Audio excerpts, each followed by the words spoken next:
Hello दोस्तों, कैसे हैं आप लोग। आप सबों का हमारे YouTube channel Amit government job preparation में फिर से स्वागत है। मैं अमित कुमार आप लोगों के सामने अपने यूट्यूब चैनल लेके आया हूं, जिसमें आपको बताऊंगा how to prepare for government job. इसके पहले मैंने अपना एक पार्ट 1 शॉर्ट इंट्रोडक्शन वीडियो मैंने यूट्यूब में डाला था। वो मेरा पहला वीडियो था, बहुत ही अच्छा नहीं रहा होगा, लेकिन मैं अपने एक्सपीरियंस, अपने आइडियाज़ को शेयर करने के लिए मेरे पास जो दिमाग आया है कि मैं यूट्यूब वीडियो बनाऊं और अपने चैनल के थ्रू आप लोगों को शेयर करूं। तो चलिए ठीक है, मैं ज़्यादा टाइम वेस्ट नहीं करता हूं और टॉपिक पे आता हूं। तो जैसा कि आप लोगों को पता है, मैंने जो यूट्यूब चैनल जो अपना स्टार्ट किया है, उसका मेन टॉपिक हमारा अभी ये है। अभी हमारे 2-3 पार्ट जो है वीडियो के, उसमें मैं सिर्फ यही बताऊँगा कि आपको प्रिपरेशन कैसे करना है गवर्नमेंट जॉब का। देखिए, government job first of all क्या है, आप लोगों को पता है कि गवर्नमेंट जो है, सेंट्रल गवर्नमेंट है ना, यूनियन टेरिटरीज हैं, स्टेट गवर्नमेंट हैं, ये 3 मेन गवर्नमेंट हैं जो कि वैकेंसीज अपने सेंट्रल के लिए, स्टेट के लिए, यूनियन टेरिटरीज के लिए निकालते रहते हैं। तो इसमें काफ़ी कंपटीशन होते हैं। आप लोगों को पता है कि गवर्नमेंट जॉब में कंपटीशन तो भाई काफ़ी होते हैं, क्योंकि इंडिया में ज़्यादातर लोग मीडियम इनकम के लोग हैं, यानी मध्यम वर्गीय लोग हैं, और ये लोग जो हैं जॉब चाहते हैं कि जॉब क्रिएटर तो खैर उतना नहीं है, लोग कोशिश कर रहे हैं जॉब क्रिएटर बनने का, लेकिन यहाँ पे जॉब सीकर्स लोग ज़्यादा हैं जिनको जॉब चाहिए। तो भाई जॉब चाहिए, जॉब का पूरा नाम पता है ना, जस्ट ओबे योर बॉस, ठीक है। तो job, private job and central job और स्टेट जॉब, या कहने में तो गवर्नमेंट जॉब। तो गवर्नमेंट जॉब में जस्ट ओबे योर बॉस उतना नहीं करना पड़ता है। थोड़ा सा गवर्नमेंट ऑर्गेनाइजेशन जो होती है ना, वो वेलफेयर सेक्टर होती है, वेलफेयर पे ज़्यादा ध्यान देती है आपको, जबकि प्राइवेट सेक्टर में पर्सनल प्रॉफिट आपको ज़्यादा देखना पड़ता है। तो चलिए फ्रेंड्स, हम आपको अपने यूट्यूब चैनल के माध्यम से आपको क्या क्या बताएंगे, पहले मैं उसका इंट्रोडक्शन आपको दे देता हूँ, ताकि आपको पता चले कि हमारे यूट्यूब चैनल में आपको क्या क्या देखने के लिए मिलेगा, ठीक है। तो जैसे मैं कुछ अपनी लिस्ट लिख रखा हूँ, मैं आपको ये बताऊँगा गवर्नमेंट जॉब का प्रिपरेशन कैसे करें, और मैं आपको इसके बाद सब्जेक्ट वाइज प्रिपरेशन करवाऊंगा। पहले तो मैं आपको इस वीडियो में स्ट्रेटेजी बताऊंगा कि किस स्ट्रेटेजी के तहत स्टेप बाय स्टेप आप कैसे प्रिपरेशन करेंगे। देखिए, लोग क्या होते हैं, बहुत सारे स्टूडेंट हैं अपने इंडिया में, मार्केट में, जो कि गवर्नमेंट जॉब का प्रिपरेशन कर रहे हैं। कोई लोग 5 सालों से कर रहे हैं, 4 सालों से कर रहे हैं, और अभी तक बेचारे फाइनल सेशन उनका नहीं हुआ है। सिर्फ प्रीलिम्स निकालते हैं तो मेंस नहीं, मेंस निकालते हैं तो इंटरव्यू नहीं हो पाता है ना। कुछ न कुछ में छड़ जाते हैं। कुछ लोग बोलते हैं भाई मैं 1 नंबर से छड़ गया, 2 नंबर से छड़ गया, चलो ठीक है। और कुछ लोग जो फ्रेशर्स ही आए और 1-2 साल में एग्ज़ाम दिए और सिलेक्शन हुए, निकल लिए। तो आप सोचिए कि ऐसा क्या है कि वो आया और 1-2 साल में ही प्रिपरेशन कर करके निकल लिया, और कुछ लोग तैयारी करते रह गए हैं। कुछ भी नहीं है इसमें। मायने ये रखता है कि आपने किस स्ट्रेटेजी के तहत, किस प्लान के तहत आपने तैयारी किया। चलिए मैं आपको सब कुछ बताऊंगा आगे, ठीक है। तो अपने YouTube चैनल के माध्यम से मैं, जब हमारे 2-3 एपिसोड ख़त्म हो जाएंगे, तैयारी कैसे करनी है ये जब मैं बता चुका हूँ आपको कि तैयारी कैसे करनी है, उसके बाद मैं आपको बताऊँगा कि कौन कौन से वैकेंसीज आते रहते हैं। आप तैयारी किसकी करोगे, वैकेंसी रहेगी तब तो। और आप लोगों का कहना ये है या मानना ये है कि आज के टाइम में जो प्रेजेंट सिनेरियो है, इसमें गवर्नमेंट जॉब में बहुत कम ही वैकेंसी आ रही है। बिल्कुल आपका कहना सही है, लेकिन वैकेंसी आ तो रही है ना, कमी आ रही है, लेकिन आ तो रही है। आपको कितने पोस्ट चाहिए, 1 पोस्ट चाहिए। आप 2 भाई बहन हो तो 2 पोस्ट चाहिए। तो ऐसा नहीं कि 2-3 पोस्टें नहीं आ रही, बहुत सारी वैकेंसी अभी भी आ रही है, लेकिन आपको पता नहीं होती वैकेंसी है कहाँ से आ रही है। आप लोग क्या करते हो, सिर्फ देख रहे हो सरकारी रिजल्ट.com, freejobalert.com, जो 2-3 वेबसाइट्स हैं, सिर्फ उसको आप देख रहे हो, और कुछ जॉब आ रहे हैं तो उसके लिए आपके पास एलिजिबिलिटी नहीं है। जैसे सपोज आपके पास सिर्फ सिंपल एकेडमिक क्वालिफिकेशन है, 10th है, 12th है, ग्रेजुएशन है, या master degree, post graduate degree आपके पास है। कुछ और भी एक्स्ट्रा डिग्रीज होने चाहिए आपके पास, जो कि बहुत ही कम पैसे में आसानी से आपको उपलब्ध हो सकता है। और वो अगर जो आपके पास हो जाता है तो बहुत सारी जो वैकेंसीज निकलती है, उसमें डिजायरेबल, एसेंशियल क्वालिफिकेशन में कुछ टेक्निकल्स मांग लेते हैं, कि जैसे कि आप मान लो कि बैचलर इन लाइब्रेरी साइंस आपके पास मांग दिया, या मांग दिया कि आपके पास सैनिटेशन में, है ना, सर्टिफिकेट होना चाहिए, माइनिंग में सर्टिफिकेट होना चाहिए। तो सोचो, ये सब छोटे छोटे सर्टिफिकेट्स हैं जो कि 10-20 हज़ार रुपये का कोर्स है, साल 2 साल में ये कोर्सेज हो जाते हैं, और ये नहीं रहने के कारण जो है आप गवर्नमेंट की जो वैकेंसी निकलती है उस एग्ज़ाम में आप बैठ नहीं पा रहे हो, ठीक है, आपसे अपॉर्चुनिटी निकल जा रही है। तो सब चीज़ें मैं आपको बताऊंगा, टाइम टू टाइम कौन कौन सी वैकेंसी आ रही है और उसके लिए आपको किस टाइप के क्वालिफिकेशंस होने चाहिए, है ना, वो सब मैं बताऊंगा। तो चलिए हम बात करते हैं गवर्नमेंट जॉब की। आखिर अधिकांश तो गवर्नमेंट जॉब की ओर क्यों अट्रैक्टेड हैं, क्यों गवर्नमेंट जॉब करना चाहते हैं। तो गवर्नमेंट जॉब में सबसे बड़ी चीज़ें क्या है ना कि आपको सिक्योरिटी एंड स्टेबिलिटी मिलती है।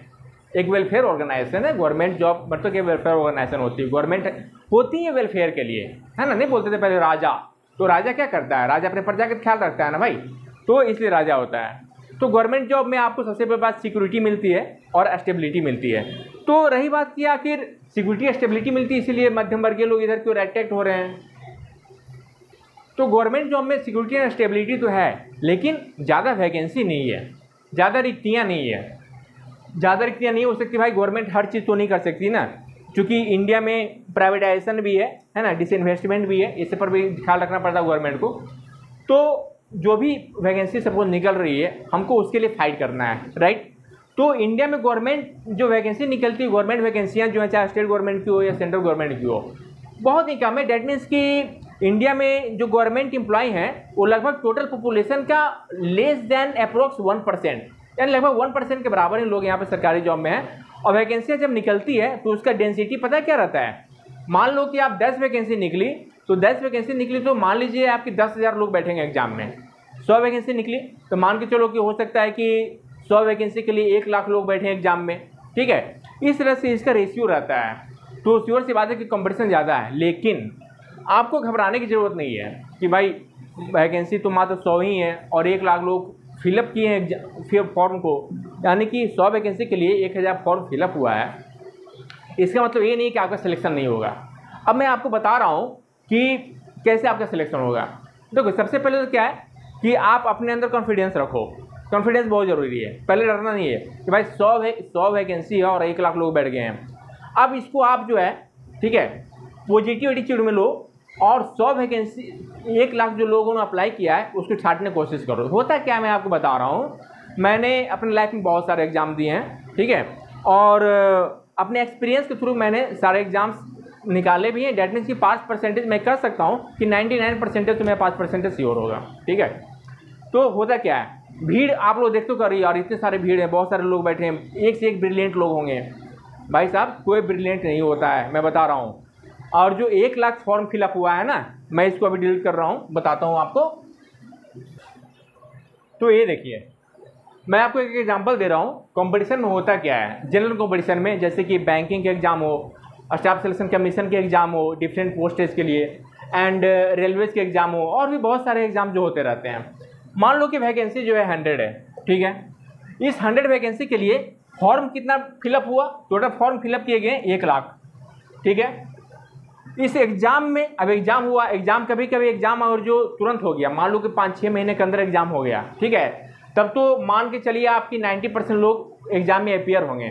लेकिन साधारणतः जो है ना, एग्जाम होने में आजकल इंडिया में काफ़ी टाइम लग जाता है, ठीक है। तो मान के चलिए कि 6-7 महीने के बाद ही एग्जाम हो पाता है, ठीक है। तो अब तक जो है मात्र 70% स्टूडेंट, यानी कि 70,000 लड़के ही एग्जाम में बैठ पाते हैं। कुछ के ट्रेन छूट गए, कुछ बीमार पड़ गया, कुछ का कहीं सिलेक्शन हो गया होगा, ठीक है। तो 70,000 लड़के ही बैठ पाते हैं। अब इस एग्जाम में फ्रेशर्स पहली बार, है ना, अभी 18 साल हुआ, 19 साल हुआ, ठीक है, या अभी ग्रेजुएशन हुआ, ठीक है, बेचारे कुछ आइडिया नहीं है, लेकिन चलो भाई, और जो पेरेंट्स कह रहे हैं तो फॉर्म फिलअप कर देते हैं, एग्जाम में बैठेंगे, शौक से बैठेंगे। चलिए फ्रेशर्स हो गए 50%, ये 35,000 लड़के जो है फ्रेशर्स हैं। अब आपको तो पता ही होगा कि फ्रेशर जो शौक से एग्जाम में अपीयर हो गए हैं, भर दिए फॉर्म, उनको कितना नॉलेज होगा, ठीक है, कितने 35,000 में से कितने लोगों को नॉलेज होगा, अब आप सोचिए।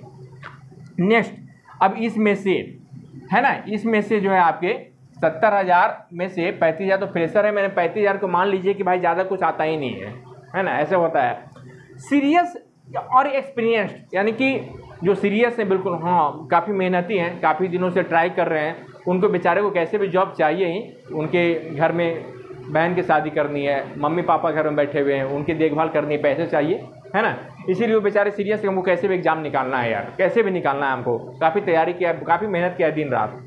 ऐसे स्टूडेंट इस 70,000 में से सिर्फ 5,000 ही होते हैं भाई साहब, सिर्फ 5,000 ही होते हैं ऐसे स्टूडेंट जो कि एकदम मेहनती सीरियसली होते हैं। अब इस 5,000 में ही आपको कंपटीशन है, अब इस 5,000 स्टूडेंट में ही आपका कंपटीशन हो रहा है।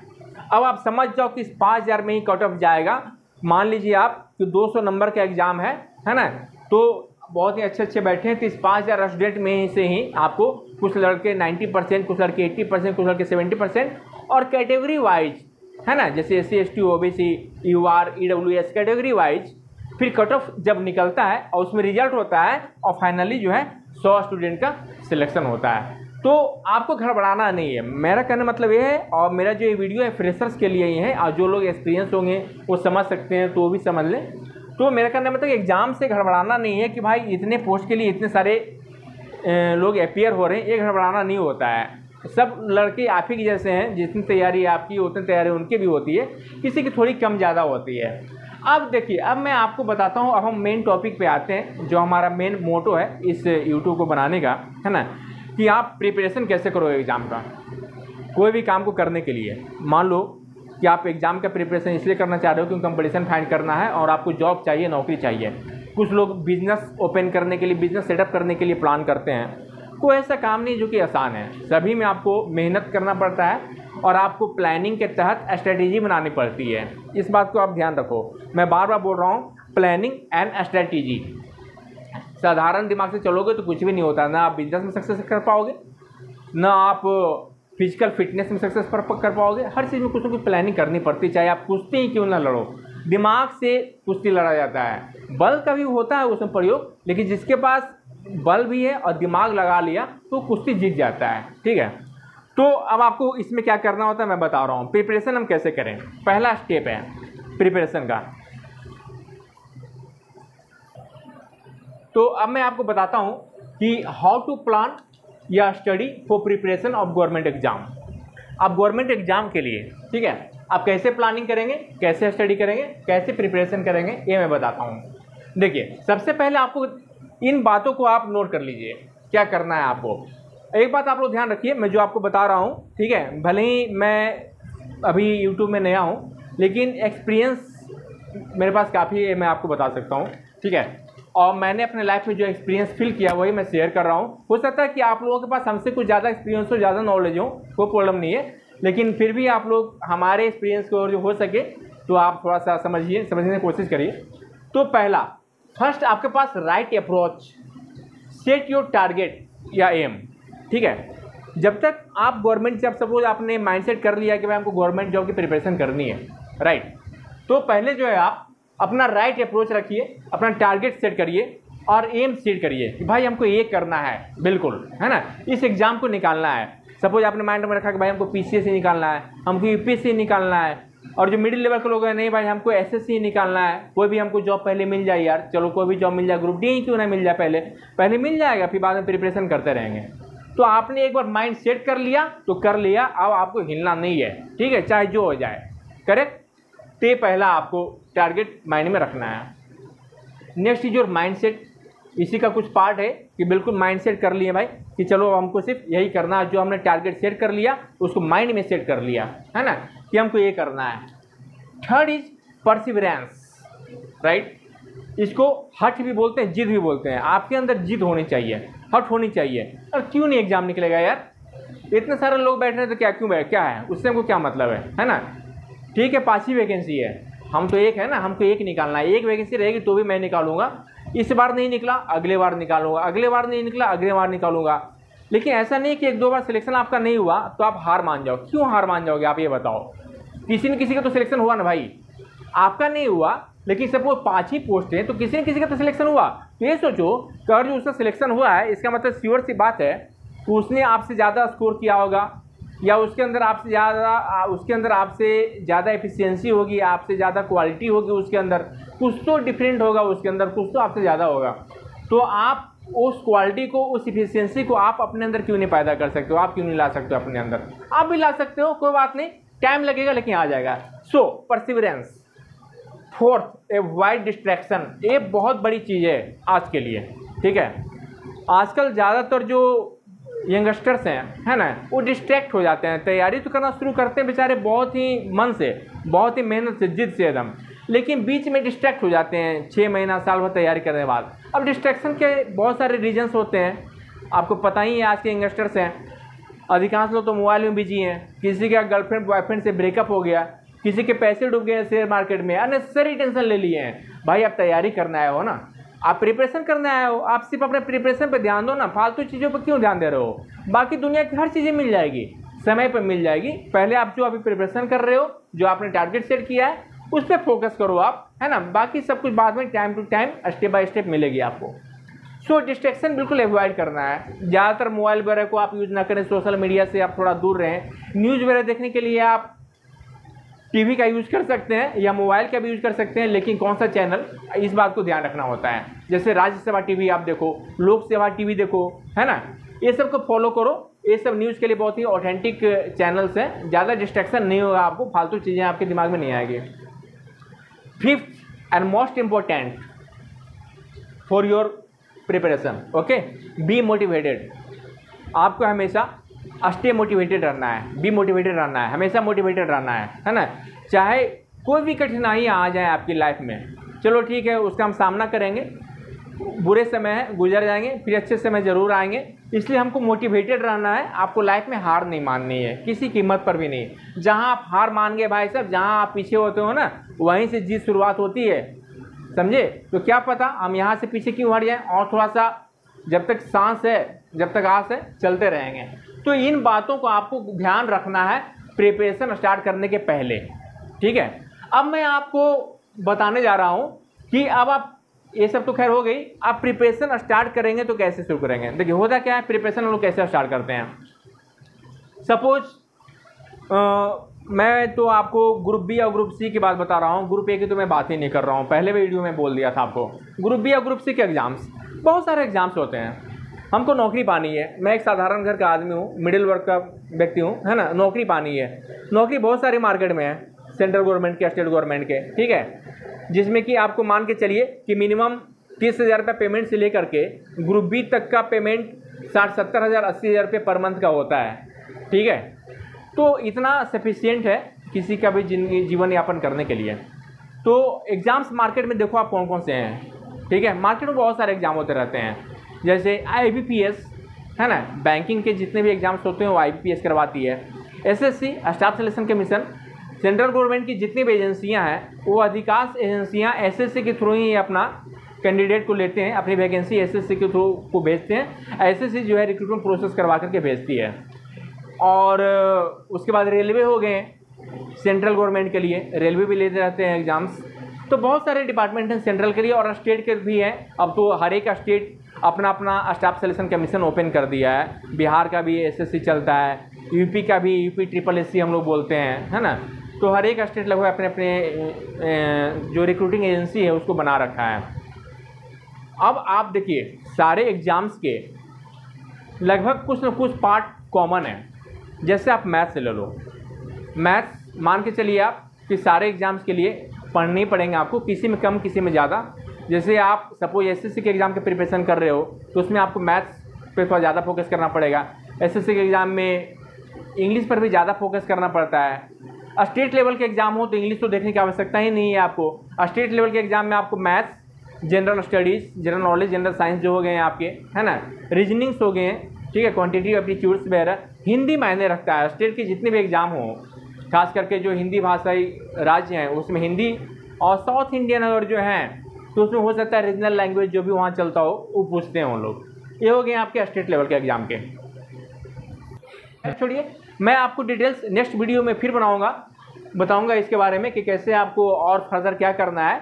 अभी तक के लिए मैं इतना ही रखता हूँ। और हमने, ये तो मेरा क्या सेकेंड अटेम्प्ट है और सेकेंड वीडियो है, विशेष मैं आपको नेक्स्ट वीडियो में मिलता हूँ। ओके, तब तक के लिए आप हमारे चैनल्स को प्लीज़ सब्सक्राइब जरूर करिएगा और शेयर ज़रूर करिएगा।